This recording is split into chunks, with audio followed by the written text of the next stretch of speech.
একটি বিশাল বড় জমিদার বাড়ি। একটি ঘরে মোহনলাল বাবু বসে আছে এবং পাশের সোফায় বসে আছে তার দুই ছেলে অজয় এবং সুজয়। অজয় এবং সুজয়, তোমরা দুজনে এখানে উপস্থিত আছো। তোমাদেরকে এখানে ডাকার আমার অন্যতম কারণ হলো আমি তোমাদের মাঝে আমার সম্পত্তি ভাগ করে দিতে চাই। আসলে আমার তো বয়স দিন দিন বাড়ছে, কখন কি হয়ে যায় তা বলা যায় না। কিন্তু বাবা, আমি তো যতদূর জানি তোমার সকল সম্পত্তি, মানে তোমার টাকা কড়ি, জমি জমার দলিল, স্বর্ণ তোমার কাছে এখন নেই। হ্যাঁ, সেটা ঠিক।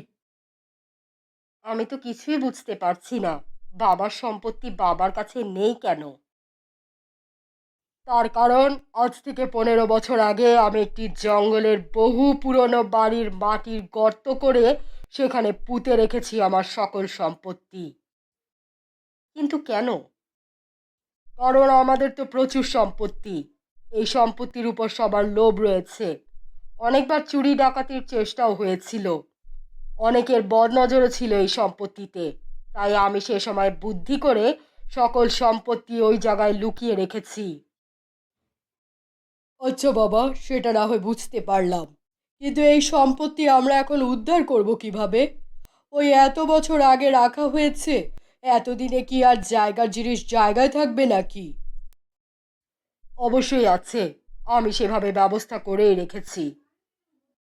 কিন্তু বাবা, আমরা সেখানে যাব কিভাবে? জায়গাটা কোথায়? এটা তো বছর 15 আগের কথা, আমারও তো স্বচ্ছভাবে মনে নেই। তবে আমি বুদ্ধি করে একটা মানচিত্র এঁকে রেখেছিলাম আমাদের বাড়ি থেকে সেই বাড়িতে যাওয়ার জন্য। এখন যদি তোমরা সেখানে গিয়ে সম্পত্তি উদ্ধার করতে চাও, তাহলে আমি সেই মানচিত্র দিতে পারি তোমাদেরকে। এতগুলো সম্পত্তির ব্যাপার, যেতে তো হবেই, এটা তো আর ছেড়ে দেওয়ার মতো বিষয় নয়। এরপর সেই মানচিত্র নিয়ে অজয় এবং সুজয় দুই ভাই রওনা হলো। গভীর রাত। অজয় এবং সুজয় ওই জঙ্গলে পৌঁছে গেছে। বলছিলাম দাদা, মানচিত্র দেখে তো জঙ্গলে চলে এলাম, এখন ওই বাড়িটিতে পৌঁছাতে পারলেই হলো। হ্যাঁ, তুই ঠিকই বলেছিস। ঠিক তখনই একটা রিক্সা চালক এলো রিক্সা নিয়ে। কি হয়েছে ভাই, কোথায় যাবেন? এখানে থেকে ঠিক 2 মিটারের রাস্তা, একটি পরিত্যক্ত দোতলা বাড়ি, সেখানেই যাব। ওরে বাবা রে, আমি ওখানে যাব না। আর আপনাদেরও সাবধান করে দিচ্ছি, ওখানে যাবেন না। এত দূর আসার পর আর হেঁটে যাওয়ার শক্তি নেই যে, দেখি অন্য রিক্সা পাই কিনা। এরপর থেকে একে একে দু তিনটা রিক্সা এলো, কিন্তু ওই জায়গার কথা শুনে কেউ রাজি হলো না যাওয়ার জন্য। এরপর হঠাৎ একটি ভ্যান এলো। ভ্যান চালকটিকে দেখে মনেই হচ্ছে সে খুব গম্ভীর স্বভাবের। ও দাদা, ও দাদা, কি হলো, শুনতে পাচ্ছেন না নাকি? আমি তো ডাকছি। বলুন, কি হয়েছে? দাদা, 2 মিটারের রাস্তা বাদে নাকি একটা পরিত্যক্ত বাড়ি আছে, সেখানে যাবেন? ভ্যানে উঠুন। এরপর অজয় এবং সুজয় ভ্যানে উঠল। ভ্যানে ওঠার পর, দাদা শোনো, আমার এই ভ্যানওয়ালাটাকে সুবিধের মনে হচ্ছে না। বাদ দে তো, এই এত রাতে পরিত্যক্ত বাড়িতে যে কেউ নিয়ে যেতে রাজি হয়েছে, এই অনেক। তাও ঠিক বলেছো। এরপর দুজন আরো কথা বলতে বলতে ভ্যানে করে সেই বাড়িটিতে পৌঁছে গেল। তা দাদা, কত টাকা ভাড়া হয়েছে? সেই ভ্যানওয়ালাটি কিছু না বলে ভ্যান নিয়ে চলে গেল। আরে পাগল নাকি? দাদা, আমি আগেই বলেছিলাম এই লোকের মধ্যে কোনো ঝামেলা আছে। থাক, বাদ দে। এরপর দেখা যাবে সেই বাড়িটা একটি পরিত্যক্ত বাড়ি। বাড়ির সামনে অনেক পাতা ঝরে পড়ে আছে। এই বাড়িটা দেখেই তো ভয় লাগছে। ভয় পাস না। এরপর হঠাৎ বিশাল বড় গ্রিলের গেটটা একা একাই খুলে গেল। এই তো, গেটটা দেখছি খোলাই আছে, তাহলে চল ভেতরে যাওয়া যাক। এরপর অজয় এবং সুজয় ভেতরে গেল। ভেতরে ঢোকার পর দেখতে পেল যে বাড়িটি ডুপ্লেক্স বাড়ি। নিচের তলায় সোফায় একটি লোক বসে খবরের কাগজ পড়ছে। আসতে পারি? আসুন। এরপর অজয় এবং সুজয় ভেতরে ঢুকতে শুরু করলো। তখন এই লোকটি ওদের থামিয়ে বলল, দাঁড়ান, ভেতরে আসার আগে দরজাটা লাগিয়ে আসুন।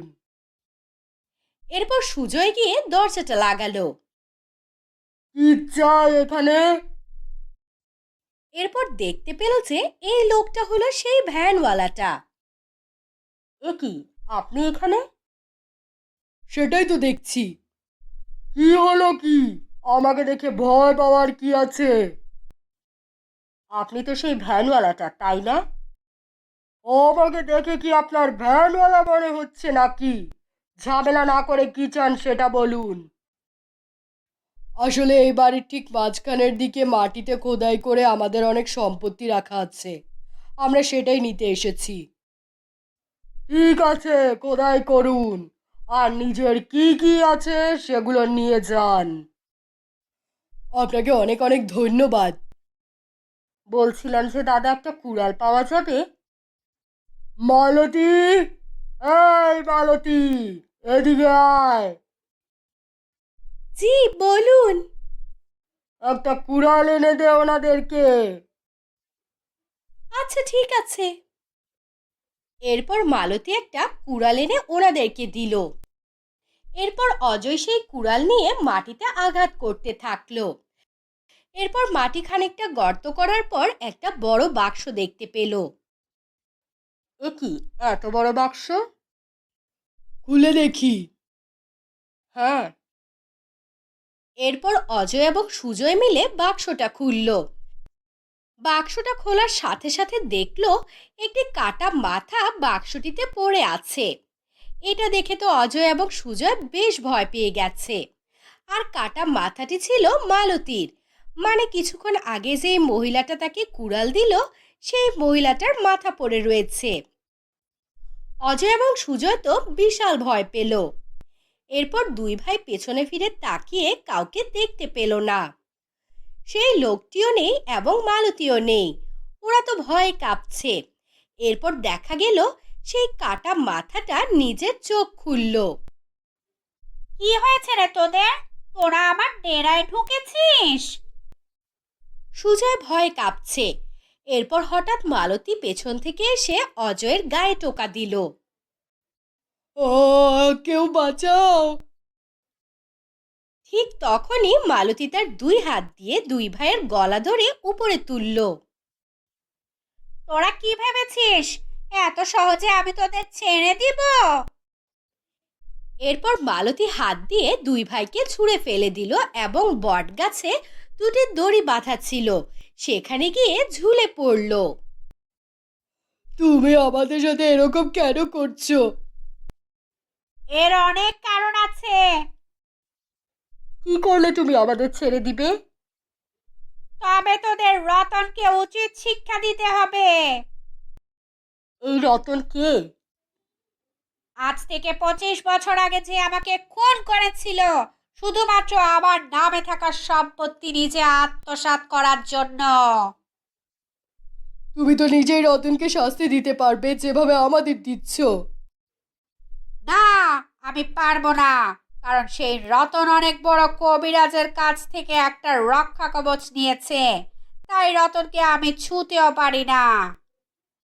কিন্তু আমরা এখন কি করতে পারি? তোরা রতনের বাড়িতে গিয়ে রতনকে তুলে আনবি।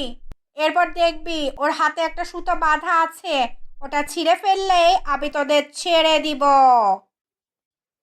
আচ্ছা ঠিক আছে, আমরা এটুকু করে দিতে পারবো। এরপর মালতীর কথা মতোই ওরা রতনের বাড়ি গেল। রতনের বাড়ির গেটে কড়া নাড়ছে। ভেতরে কেউ আছেন? এরপর রতন এসে দরজা খুলল। কি চাই আপনাদের? দাদা, আমি শিওর যে এই লোকটাই রতন। ওই দেখো, হাতে সুতা বাঁধা আছে। আজ্ঞে, আপনি রতন তো? হ্যাঁ, আমি রতন। আসলে দাদা আপনার জন্য একটা ঘড়ি এনেছি। ঘড়ি? হ্যাঁ দাদা, ঘড়ি। আপনারা কে? আমার জন্য হঠাৎ ঘড়ি আনতে যাবেন কেন? দাদা আসলে আমরা একটা লটারি করছিলাম। লটারিতে যে বাসাটি উঠবে সেই বাসার মালিককে আমরা স্বর্ণের ঘড়ি দেব। স্বর্ণের ঘড়ির কথা শুনে রতনার লোভ সামলাতে না পেরে সেটা নিতে চায়। হ্যাঁ দেন। কিন্তু দাদা আপনার হাতে তো ওই সুতো বাঁধা আছে। সুতো যদি বাঁধাই থাকে তবে ঘড়িটা পরবেন কিভাবে? রতনকে স্বর্ণের ঘড়ির লোভ এতটাই আকৃষ্ট করেছে যে সে অন্য কিছু না ভেবে সুতোটা খুলে ফেলল। ঠিক যখনই খুলল তখন পেছন থেকে এলো মালতী। একে মালতী তুই? হ্যাঁ, আমি প্রতিশোধ নিতে এসেছি। এরপর মালতী রতনকে ধরে রতনের ঘাড় মটকাতে লাগলো এবং অজয় এবং সুজয় দৌড়ে পালিয়ে সেই পরিত্যক্ত বাড়িতে গেল। পরিত্যক্ত বাড়িতে আসার পর তারা দেখলো যে মাটিতে গর্ত করাই আছে, মানে তারাই তো মাটিতে গর্ত করেছিল। এরপর আরো গর্ত গভীর করে তারা তাদের সকল সম্পত্তি বের করলো এবং সেগুলো নিয়ে দুই ভাই রওনা দিল।